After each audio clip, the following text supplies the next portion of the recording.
hari ini pun kebiasaan jahiliyahnya ada, ditaruhnya lah parkir mobil di depan rumah tetangganya, Pak. Dia mau membangun pasir semen di halaman tetangga, ditaruhnya.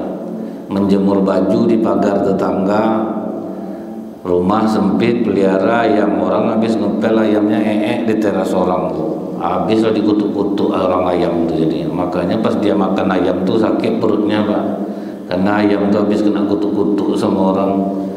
Jadi kadang kita ini, Bu, ya, tidak tahu bahwa Rasulullah mengatakan tidak beriman kepada Allah dan hari akhir orang yang menyakiti tetangganya. Sewaktu Utsman bin Affan radhiyallahu an berhijrah bersama istrinya, yaitu Ruqayyah, anak Rasulullah. Mereka berangkat dari Mekah itu, Pak, menuju Habasyah itu sekitar 4.000 km sama mengarungi lautan. Dan memang ini perjalanan lahir dan batin sulitnya, Bu. Secara lahiriah harta tinggal habis, terus memulai hidup di negeri orang. Berangkatlah sekitar 80 orang dipimpin oleh Ja'far bin Abu Thalib, anak Abu Thalib sepupu Rasulullah. Begitu mereka sampai di Habasyah, negeri Raja Najasyi ini, kalau sekarang Ethiopia tuh, Pak. Jadi Ethiopia itu negara yang membela Islam yang terlupakan. Sampai hari ini mereka ditimpa kelaparan. Makanya sekarang udah mulai itu, Pak, sumbangan mengalir ke Ethiopia. Sampai di sana hiduplah mereka dengan rukun bersama penduduk setempat, diterima umat Islam. Kemudian Raja Najasyi pun menerimanya, karena tidak salah Rasulullah mengatakan, Pak, bahwa kalian hijrahlah ke Najasyi, kerajaan Najasyi, mereka akan menerima kalian dengan baik. Ternyata betul, cuman itulah risikonya jauh pula, Pak, ya. Jadi diterima tapi jarak tempuh sangat jauh. Demi iman maka umat Islam pun melakukannya. Udah enak-enak tinggal di Habasyah, tiba-tiba, Pak, datanglah utusan dari Mekah, Amr bin As. Waktu itu belum masuk Islam Amr bin As. Dia ini termasuk orang yang disegani di Mekah. Dikumpulkannya lah hadiah untuk Raja Najasyi. Apa hadiah yang diberikan mereka? Terutama adalah kulit dari Mekah, karena kulitnya itu memang sangat bagus dan dikagumi waktu itu. Dikumpulkanlah semuanya, Bu, hadiah-hadiah yang mengagumkan, dibawa berangkat ke Habasyah. Sampai dia di Habasyah, langsung dia bertemu dengan Raja Najasyi. Diikutnya lah aturan protokolernya, Pak, yaitu bersujud di hadapan raja. Nah, sujudlah Amr bin As di hadapan raja. Ditanya oleh Raja Najasyi, apa maksud kedatangan engkau ke sini, sahabatku? Aku ingin memberikan hadiah-hadiah terbaik dari negeri kami untukmu, Raja. Dan kami kemari juga ingin mengadukan, ada beberapa orang dari saudara-saudara kami Mekah sampai ke sini. Mereka melarikan diri karena mereka menghina agama kami, menghina Tuhan kami, menghina sesembahan kami. Rombongan yang dari Mekah maksudmu? Iya. Cobalah raja panggil dia. Apa yang mereka ajarkan dalam agama mereka, semua bertentangan dengan kami.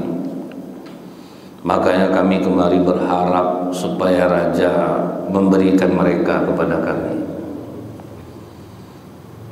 Pulanglah kau dulu, besok aku akan panggil mereka. Nah, pergilah ke penginapan Amr bin As.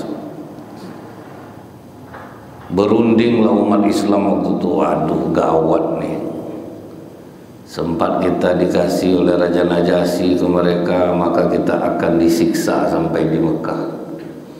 datang Ja'far, aku besok yang menjadi juru bicara. Jadi ditunjuklah yang paling fasih bicaranya, Pak. Bukan Utsman bin Affan atau sahabat yang lain, tapi Ja'far bin Abu Thalib.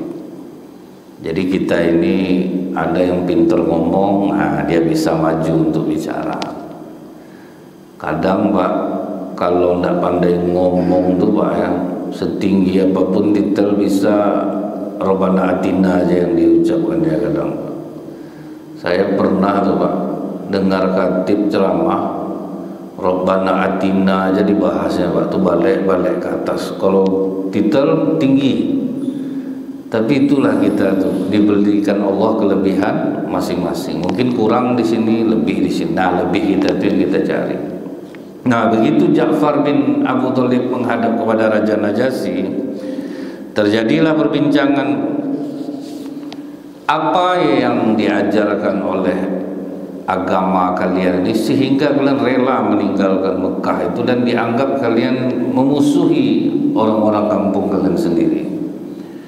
Nah, jawaban Ja'far ini Pak bisa juga menjadi renungan bagi kita. Karena kata Ja'far, wahai raja. Nah, jadi sebelum itu Pak sempat marah orang kepada Ja'far karena dia menghadap kepada Raja Najasyi sama sekali tidak bersujud Pak. Aturan protokolernya kan sujud. Itu dulu yang ditanya oleh Raja Najasyi. Kenapa kau tidak bersujud bertemu dengan aku? Agama kami mengajarkan sujud itu hanya kepada Allah. Tertegun Raja Najasyi, wah ini betul-betul komit orang ini. Tidak ada ibaratnya ya udahlah kita buat aja lah sujud, nggak masalah. Nah inilah yang fatal tuh Bu ya. Gara-gara toleransi kepada hal yang salah akhirnya kebablasan jadinya Pak. Nah waktu itu Ja'far tidak mau bersujud. Begitu ditanya tegar menjawab bahwa kami hanya disuruh bersujud kepada Allah. Nah tapi ingat juga nih Bu, sampai akhirnya orang terlalu berlebihan lah sekarang. Salam mencium tangan orang tua pun tidak boleh Pak. Karena itu dianggap sujud. Kita tidak boleh sujud sama manusia. Ini terlalu berlebih pula mengartikan teks itu jadinya. Kalau kita ingat sahabat Rasulullah yang namanya Tolhah bin Bara, kalau ketemu Rasulullah bukan cium tangan Pak, cium kaki, tapak kaki itu dicium ya. Jadi kadang kalau seperti ini akhirnya banyak anak-anak yang tidak mau lagi salam cium tangan sama orang tuanya. Kan jadi bahaya jadinya Pak ya. Kalau pemahamannya seperti itu, tidak ada lagi anak yang menaruh adab kepada orang tua kandungnya sendiri. Karena itu yang diajarkan, tidak boleh kita bersujud selain hanya kepada Allah. Nah sujud yang dimasukkan ini macam Ja'far ini Pak, sujud betul-betul bersujud, itu yang tidak boleh. Kemudian dilanjutkan oleh raja ini, apa yang diajarkan agama kalian? Dijawab oleh Ja'far, dahulu kami ini orang-orang bodoh raja.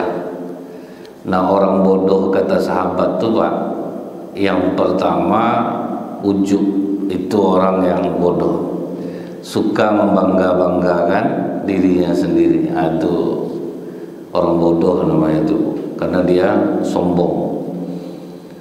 Kadang kan kita sering mendengar ya Bu ya, orang cerita semalam saya dapatlah sholat tahajud sama witir 3 rakaat. Datang yang satu, oh kalau itu belum seberapa lagi Bu, saya selain tahajud dapatlah saya zikir, baca surah Al-Waqiah. Itu kan bentuknya bagus Pak, tapi membanggakan amalan sendiri. Saya kalau duha itu kalau tidak 12 rakaat tidak enak badan saya sehari itu. Saya kalau sedekah, saya kalau puasa, anak saya berkat sering saya doakan, tidak tanggung cerdasnya sekarang. Nah, membanggakan diri sendiri Pak, membanggakan suami. Baik betul suami saya ini sekali ngasih duit 5 juta harus habis 1 hari. Nah itu kan sadis tuh Pak kan?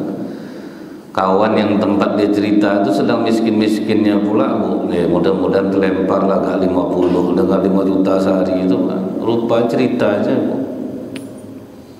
Masih banyak orang-orang Islam yang tidak menyadari dia kadang sombong terhadap amalannya sendiri, terhadap dirinya sendiri. Sombong itu kan mengingkari kebenaran, menganggap rendah orang lain, itu sombong.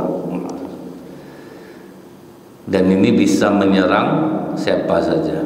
Saya ingat dulu ada ustadz tidak dapat tempat parkir, tidak jadi dia ceramah. Itulah saking egonya Pak ya. Dia harus ada tanda parkir ustadz VVIP yang baru dia berhenti itu. Karena tidak ada, tidak jadi dia ceramah. Ditelepon tidak diangkat-angkatnya lagi. Itulah kadang kami pun bisa terserang hal yang seperti itu. Bangga terhadap amalan sendiri, bangga terhadap diri sendiri. Kadang kita tuh ya Bu ya, kalau udah terserang kesombongan ini, bisa kita akhirnya menganggap orang itu kecil. Maka kata para ulama, orang sombong itu seperti orang berdiri di atas gunung. Dia memandang ke bawah, kecil orang. Dan dia tidak sadar bahwa orang dari bawah pun memandang dia kecil. Sama-sama kecil jadi. Tapi ingat, ada sahabat Rasulullah yang bertanya, aku ini pegaya ya Rasulullah, jubah ingin yang bagus, sepatu ingin yang bagus, apa ndak sombong aku ya Rasulullah? Kata Rasulullah, Allah itu maha indah dan Allah menyukai keindahan. Jadi tidak masalah Pak, mau pakai baju bagus, pakai baju mahal, telekung mahal, tidak ada masalah. Yang masalah itu ketika ditanya orang, bagus telekung ibu Bu, berapa ibu beli ini? Tidak usahlah ditanya lagi, nanti pingsan tak dengar harganya. Itu yang tidak boleh Pak. Itu yang sombong tuh. Bagus sepatu bapak Pak, berapa harga bapak sepatunya sepasang nih Pak? Kumpulkan sepatu RT di sini semuanya ya, sepasang sepatu saya baru harganya. Itu yang tidak boleh. Nah ini pasti kita masih banyak dengar-dengar yang macam itu Pak, kesombongan. Nah itu orang bodoh kata para sahabat. Yang kedua, orang bodoh itu banyak berbicara hal-hal yang tidak ada gunanya. Banyak kita nih Bu yang bicara tidak ada gunanya, apalagi menjelang pilpres ini Pak ya. Orang tidak kenal sama kita berkelahi di Pekanbaru gara-gara pilihan tuh. Bagus bapak ini lagi, dia udah gini-gini, itu belum seberapa lagi tuh. Sampai ingat saya kalau udah masuk pilpres tuh Bu ya, gugatan perceraian tinggi Pak di pengadilan karena istrinya megang bapak ini, suami megang bapak ini, ada kelahi-kelahi di rumah ini. Kan tidak berguna tuh, orang tidak kenal sama kita ribut masalah itu. Itu termasuk hal yang tidak berguna. Membahas keburukan orang termasuk tidak berguna. Cuman kita tuh banyak menghabiskan waktu kita untuk hal-hal tidak berguna. Makanya Bu, orang yang rendah adalah orang yang suka membicarakan keburukan orang lain. Itu orang yang paling rendah tuh. Pokok kalau tidak bergosip hambar hidupnya rasanya. Tidak enak hidup tuh kalau tidak menceritakan keburukan orang. Orang yang tingkat menengah tidak suka menceritakan orang, tapi suka menceritakan peristiwa. Agak sakit dada saya sebelah kiri ini Bang, hati-hati itu Bang. Keponakan aku 2 hari sudah itu dia namanya di rumah sakit, hari ketiga mati dia. Itu dia tidak suka cerita teman-teman, peristiwa ini banyak dia tahu Pak, menakutkan semua sama dia, tapi tidak suka menceritakan. Nah, orang yang paling tinggi itu orang yang bercerita tentang solusi dari sebuah masalah. Macam mana supaya masjid kita ini ramai ya, apa yang harus kita lakukan ya, program apa yang mesti kita buat. Itu mencari solusi, itu orang paling tinggi. Cuman di kita ini masih banyak yang paling rendah.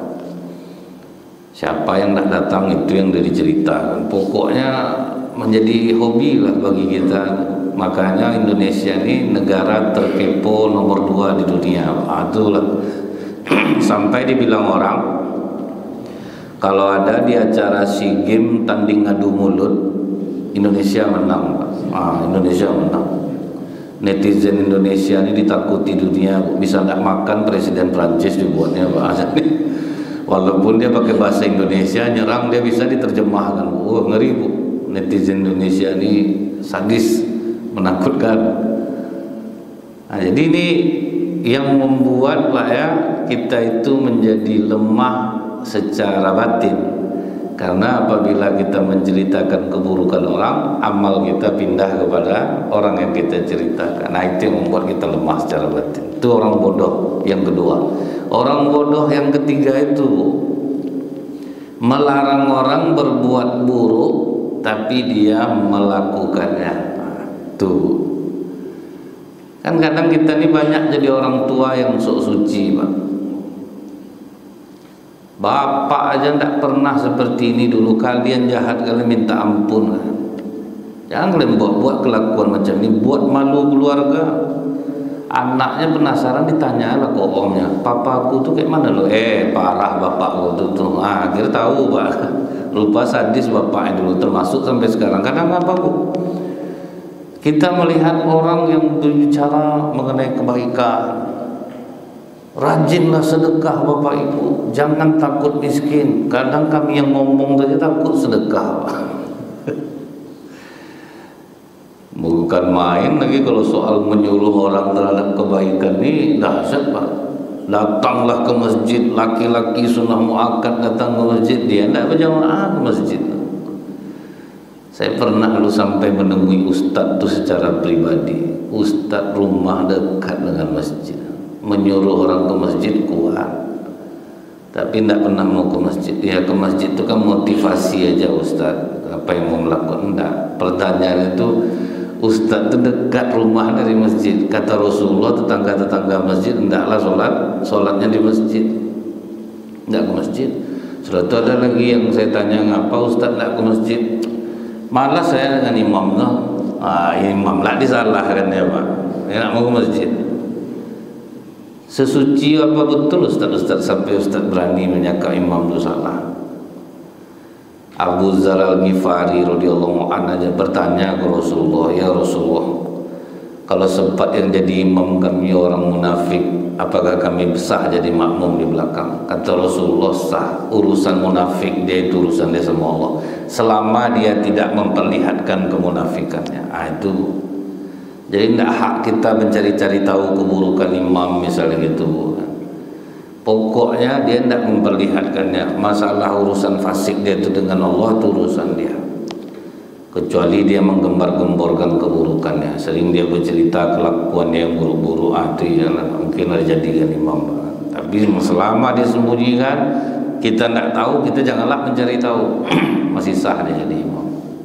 Nah itu 3 orang bodoh dalam sana. Termasuklah orang-orang jahiliyah ini dulu Pak. Orang-orang jahiliyah itu Bu, dianggap oleh Ja'far kami itu dulu dalam keadaan bodoh. Yang 3 tadi itu dilakukannya semua Pak. Membangga-banggakan suku. Kalau kita masih ada sampai sekarang nih Pak. Kadang pas saya ceramah di kampung gitu Bu ya. Nah ini Bapak Ibu, anak keponakan kita maju tahun depan. Kapan lagi orang kampung kita duduk? Yang dipikir orang kampung duduk. Datang saya terdengar orang berbisik, kelakuan macam hantu, azab lah seorang dibuatnya. Kan keluarga itu banyak. Yang penting orang kampung kita duduk, tidak peduli dia mau jahat, mau apa, pokok orang kampung kita duduk. Ini prinsipnya ternyata masih ada. Membangga-banggakan suku. Kadang dulu apa tidak sedih gitu. Orang mana menantu ibu calonnya orang Melayu, orang Melayu nggak usah lagi, pemalas. Akan sampai macam itu dulu tuh. Coba lah tanya Cik nak kemana Cik, pasti cari angin katanya. Mana bisa terkenyang anak kita makan angin. Itu jadi pameo. Orang mana menantu Pak calonnya orang kita Minang. Orang Minang Pak Tekurung mau di luar, Terimpit mau di atas. Apa semua orang Minang orang Melayu seperti yang dianggapkan orang? Kan enggak. Orang mana menantu Bu? Orang Medan ya Bu. Orang Medan nih saat sendiri dia yang baik Bu. Berdua dia main catur, bertiga maling dia. sampai macam itu orang menghina suku. Makanya Rasulullah pernah marah kepada Zainab binti Jas karena menghina Saifiyah binti Huyai. Aku tidak akan meminjamkan kudaku kepada perempuan Yahudi itu. Menyebut suku. Kita ni Islam, udah Islam, tidak ada lagi Yahudi, tidak ada lagi ini. 3 bulan Rasulullah tidak datang ke rumah Zainab, dianggap menghina suku. Jadi tidak boleh menghina suku. Setelah itu kata Ja'far, kami dulu menyembah patung. Berapa bodoh kami itu. Patung kami sembah. Sudah dibuat patung itu, selesai cara dimakan nak lagi Pak kan. Sudah dibuat payah-payah disembah, sudah disembah dimakan Pak. Kan ada yang dibuat dari roti, dari apa. Itulah kebodohan kami itu. Kami suka makan bangkai. Jadi dulu orang jahiliyah itu misal tamu datang ke rumah 2 orang, disembelihkan kambing mubazir rasanya Pak, dipotongnya aja daging kambing itu sedang hidup-hidup, misal diambil bagian paha, berapa menyakitinya itu. Bukan disembelihnya Bu, dipotongnya daging paha sedikit Pak, atau peki-peki lah kambing itu kan. Itulah dibuat kan. Yang dianggap suka memakan bangkai, darah dibekukan, jadilah dia makanan. Rupa di Indonesia ada orang makan itu, darah dibekukan tuh, enak katanya. Penasaran, memang iya juga saya ini Pak, cuman karena haram dah jadi. Itu udah jelas haram. Kita buat juga. Kemudian melakukan pekerjaan-pekerjaan yang memalukan. Orang jahiliyah itu Bu ya, 1 orang perempuan bisa hidup dengan 10 orang laki-laki. Nanti kalau dia hamil, beranak, perempuan inilah yang menunjuk di antara laki-laki yang 10 itu siapa yang menjadi bapaknya, main tunjuk gitu aja Pak. Itulah hal-hal yang memalukan yang mereka buat itu. Kemudian kami suka memutuskan tali kekerabatan. Ini termasuk perkara jahiliyah. Kalau orang-orang jahiliyah itu tuh Bu ya, mereka itu suka menikam nasab. Jadi bangga terhadap nasab mereka masing-masing. Kalau berselisih bisa bayar utang, kalau tidak terbayar aku utang, aku bakar rumah aku. Jadi jaminannya sadis-sadis Pak, aku bunuh anak aku. Itu pula lah bagaimana berlebihnya orang jahiliyah itu dalam berjanji. Cuman kata ahli sejarah, orang-orang jahiliyah itu termasuk orang-orang yang jujur dalam bermuamalah. Karena Bapak, mereka malu tidak bayar utang. Kalau kita lebih parah lagi Pak, udah berutang marahlah ke orang yang mengutang kan tuh, kadang pasti tagih Pak. Bayi ya lo utang etek-etek, kau ada lo kau gitu-gituan. Ada Pak, takutlah orang mengutang kan sekarang. Jadi sampai ada satu prinsip sekarang, kalau orang berutang sama kita 500.000, kita yakin dia tidak akan membayar, kasih aja lah 50, ikhlas kan, gitu. Daripada berselisih nanti kita pun belum sanggup ikhlas. Karena kalau meminjamkan orang duit itu Bu, pahalanya kan 18 kali lipat, lebih besar daripada sedekah. Sebab apa?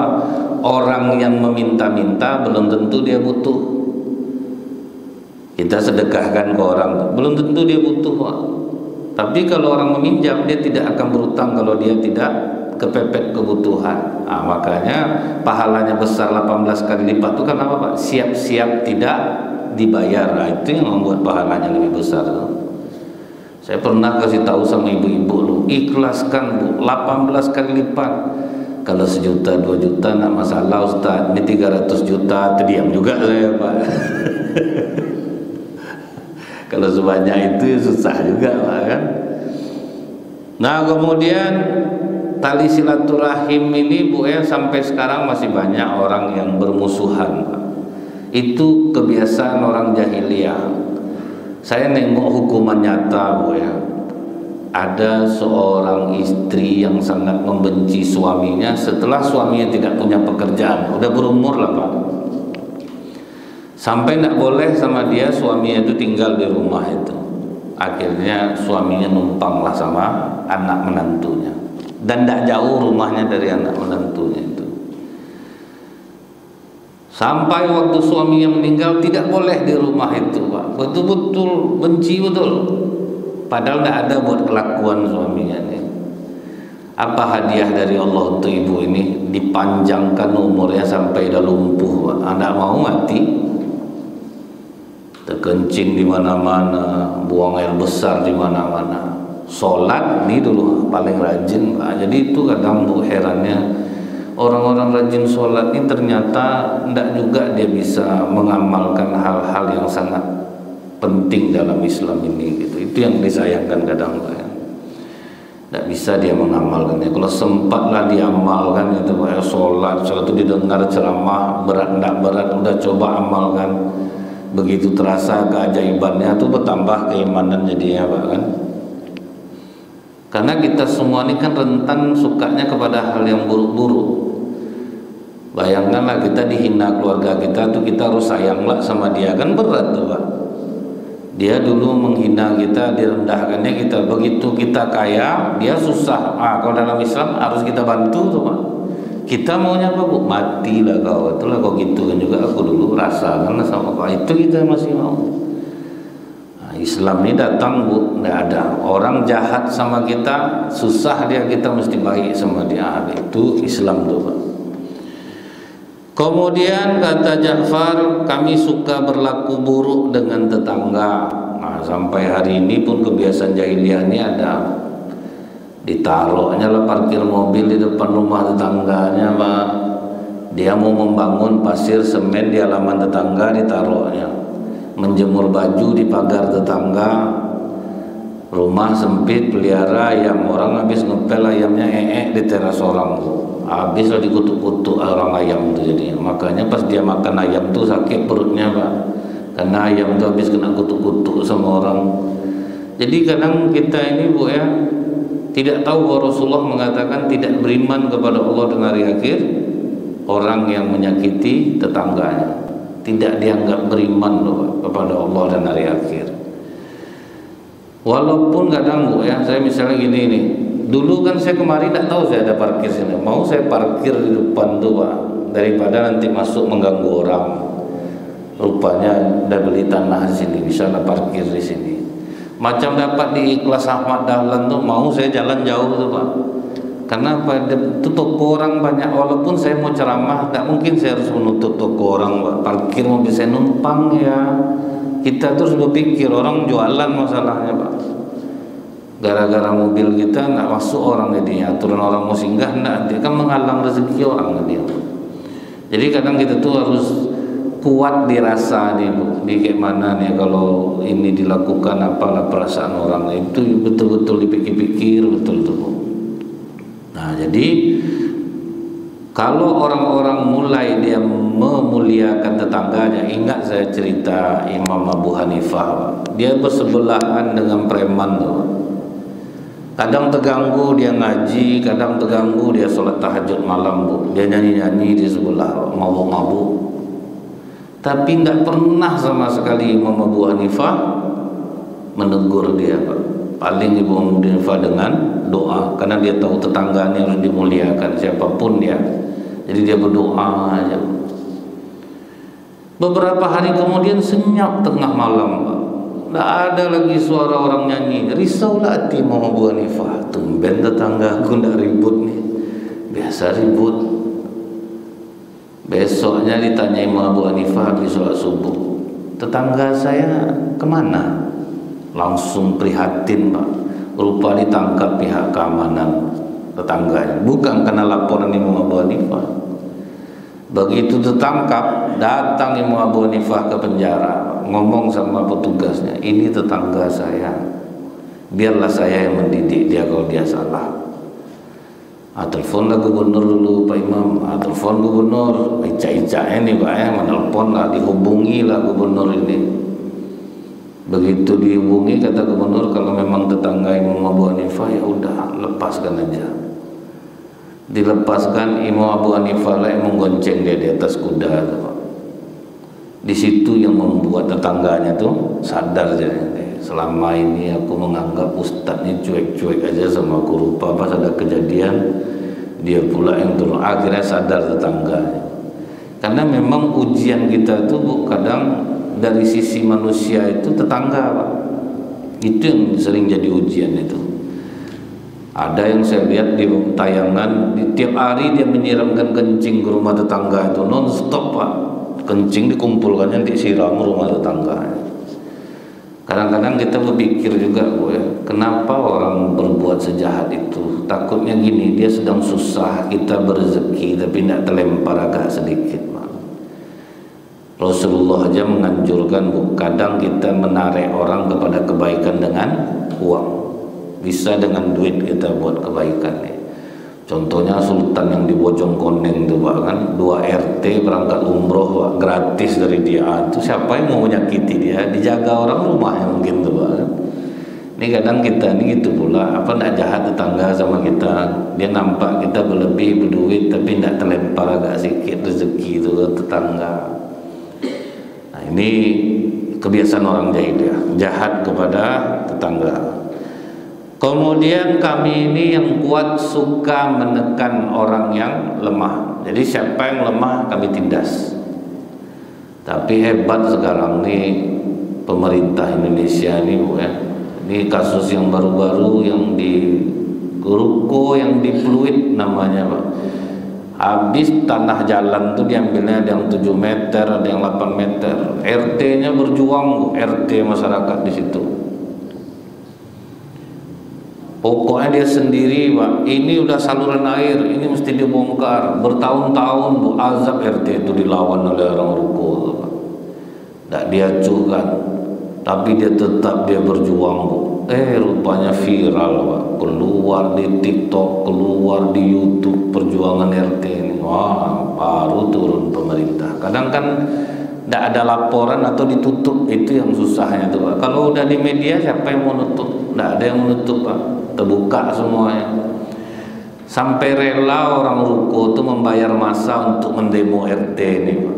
Tentu heran orang yang diperjuangkan RT ini benar, tapi kok dia pula di demo, berarti dibayar nih pendemonya. Nah, ada pemerintah Jakarta langsung, Bu, dibongkar seluruh ruko yang 22 unit itu yang memakan bahu jalan. Nah, jadi orang-orang kuat menundas yang lemah itu tuh memang banyak terjadi di kita masih sampai hari ini. Siapa yang kuat ditekan yang lemah. Misalnya nih, Bu, ya, kerja di suatu tempat rupanya mengganjal kepimpinan rasanya, maka dia ditindas, tidak dikasih jabatan, tidak dikasih sampai bertahun-tahun. Jadi masih ada kalau yang kuat menindas yang lemah itu. Nah, kemudian Allah mengutus Rasul kepada kami yang telah kami ketahui garis keturunannya, terkenal kebenarannya dan kejujurannya. Jadi Rasulullah itu bukan orang baru di Mekah. Dari kecil kami kenal kejujurannya, bagaimana kebaikannya. Tidak pernah cacat nama Rasulullah itu di Mekah. Kok agak sedikit aja cacat jadilah, Pak. Memang tidak ada cacatnya, memang terkenal baik dari kecil. Kalau kita ini kan dikaji orang masa lalu kita, Pak, banyak yang tidak di masa lalu juga. Tapi Rasulullah itu tanpa cacat, menggoda perempuan tidak pernah. Kemudian menipu orang satu orang aja tidak pernah. Disuruh berdagang jujur, disuruh gembala kambing dia kerjakan. Jadi tidak ada cacat nama sama sekali. Dia memang baik, Tuhan, sehingga kami tahu dia itu bagaimana kebenaran yang dia bawa. Kemudian diserunya kami kepada Allah yang Maha Esa, menyuruh kami untuk beribadah, memerintahkan kami untuk meninggalkan sesembahan-sesembahan lama kami. Kemudian disuruhnya kami membayar zakat. Terdiam Raja Najasyi, baik sebetulnya disuruh nyembah Allah, kemudian disuruhnya kami sholat, disuruhnya kami membayar zakat. Kan sebetulnya ajaran baik semua ini, Pak. Kalau orang rajin sholat, keajaibannya apa? Kata Dr. Alexis Carrel, Pak, umat Islam ini punya penyembuh ajaib ketika mereka melaksanakan sholat. Cuman selama ini Kita tuh nggak tahu Pak, makin besar kebutuhan kita ke Allah, seharusnya makin besar pula kedekatan kita kepada Allah. Caranya dengan seperti apa? Apa kata para ulama? Kalau ingin bicara sama Allah, perbanyak sholat. Kalau ingin Allah bicara sama kalian, perbanyak baca Quran. Nah, itu yang dilakukan perempuan Maroko itu, sembuh dari kanker payudara. Ada perempuan di Maroko kena kanker payudara, pertama masih aman, berobatlah dia ke Belgia. Sampai di Belgia disarankan mesti dibuang payudaranya. Kata dia, kasih obat penahan aja lah, nggak usah sampai dibuang lagi. Dikasih obat penahan, rupanya tambah lama tambah rontok rambut Pak, tambah kuat jadinya. Bawa lagi ke sana. Kata dokter di Belgia itu udah terlambat, kami tidak bisa apa-apa lagi. Pergi dia ke Paris sama suaminya. Di Paris pun dokter mengatakan hal yang sama, tidak bisa lagi. Akhirnya terpikir sama dia suami istri, kalau memang aku mau mati juga, biarlah di Mekah aja matinya. Nah, dia pilih itu Pak. Berangkat suami istri ini, beberapa prosedur telah dilakukan, berangkat ke Mekah. Minta izin dia ke suaminya untuk tidak pulang ke hotel. Jadi seminggu itu sholat dia. Dan ada pula perempuan yang mengawani dia, mau mengawani dia setelah tahu dia itu sakit. Nah, selama dia di Masjidil Haram itu Pak, sholat, minum air zam-zam, makan, sholat, pokoknya dia isinya harinya itu dengan sholat. Pas sudah 7 hari, kata perempuan yang ngawan ini, ibu kan tidak ada mandi-mandi karena ada banyak benjolan gitu Pak. Coba aja lap pakai air zam-zam. Diikutkannya lah, ambil tisu, basahkan, dilapkannya lah. Pas dia masukkan tangannya ke baju, dia kaget Pak. Kalau tidak ada benjolan, dicobanya tempat dia yang sakit, rupanya tidak ada lagi Pak. Diintipnya rupa bersih seperti tidak ada pernah kena penyakit sebelumnya. Jadi kalau kita dalam masalah itu adalah banyak-banyak kan sholat, banyak keluar, banyak duit keluar. Jadi kalau banyak kita keluarkan, datang orang, kita tuh kan harus usaha. Ya betul, kalau misalnya duit, kalau enggak duit banyak keluar, tambah putus asa nanti pulang ya. Bagus sholat diperbanyak lagi. Nah kemudian memberi pasti menerima. Nah, cuman kebanyakan orang sekarang ini dia nyumbang ke masjid rajin, cuman ngasih mak bapaknya pelit Pak. Itu yang susah tuh. Pokoknya kalau royal sama orang tua, senang hati orang tua, ridho dia sama anak, dijamin sukses. Ini ngasih maknya bu sikit betul, 150 sebulan, 250 sebulan. Saya salut Ustaz Maulana tuh Pak ya. Jadi terima duit dulu, dikasihnya ke emaknya dulu semua, nanti emaknya ngasih jajan istrinya. Nah itu sistem dia Pak. Ustaz Abdul Somad kalau tidak salah saya juga ke emak itu Pak, betul-betul berlebih. Kita kadang harta mak bapak lah diambil lagi, bantu lama, bantu apa, modal agak sedikit. Hidup mau senang mana bisa. Rata-rata orang-orang pengusaha sukses semua mereka orang yang sangat loyal kepada orang tua. Ada duit orang tua dulu, ada duit orang tua. Kalau kita kan bukan, saya tidak mau ngasih lebih mah. Masalahnya nih kami dalam rumah tangga banyak kekurangan. Itu tuh yang susah. Tambah sedih lah hati mamanya lagi Pak mendengar hidup dia. Tambah hancur hidup anaknya dia. Jadi Bu ya, kalau kita melihat orang-orang ada mau beli rumah Pak, dia mau beli rumah hebat, developernya. Saya mau beli rumah di sini Pak, tapi di waktu yang sama saya ingin mengumrohkan orang tua saya. Datang developernya bilang, umrohkan dulu orang tua Bapak.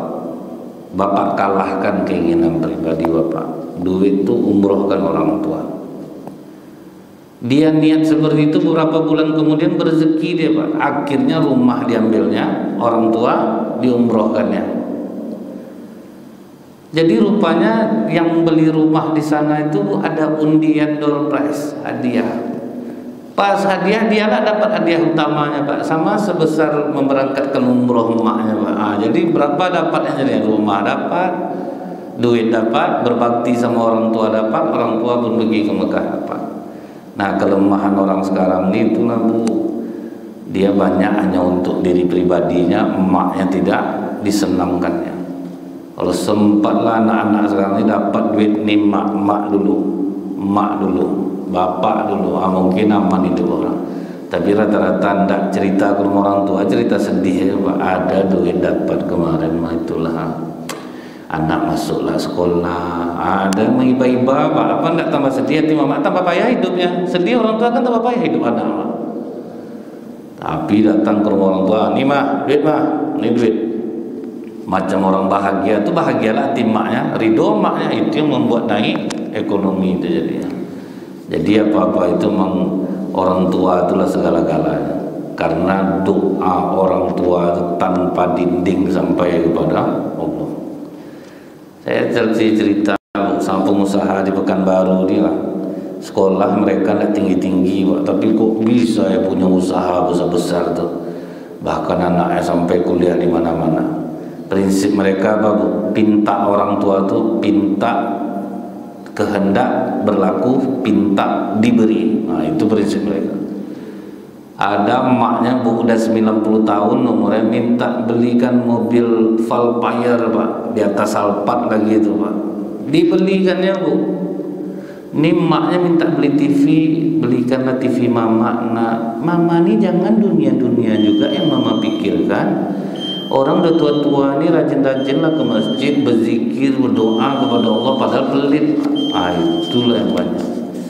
Jadi mudah-mudahan apa yang dikatakan Ja'far ini bisa mewakili hati kita yang selama ini lengah, mudah-mudahan kembali terbuka. Karena kita ini orang-orang yang sudah rajin sholat, sayang kalau hal-hal yang jahiliyah ini masih kita lakukan.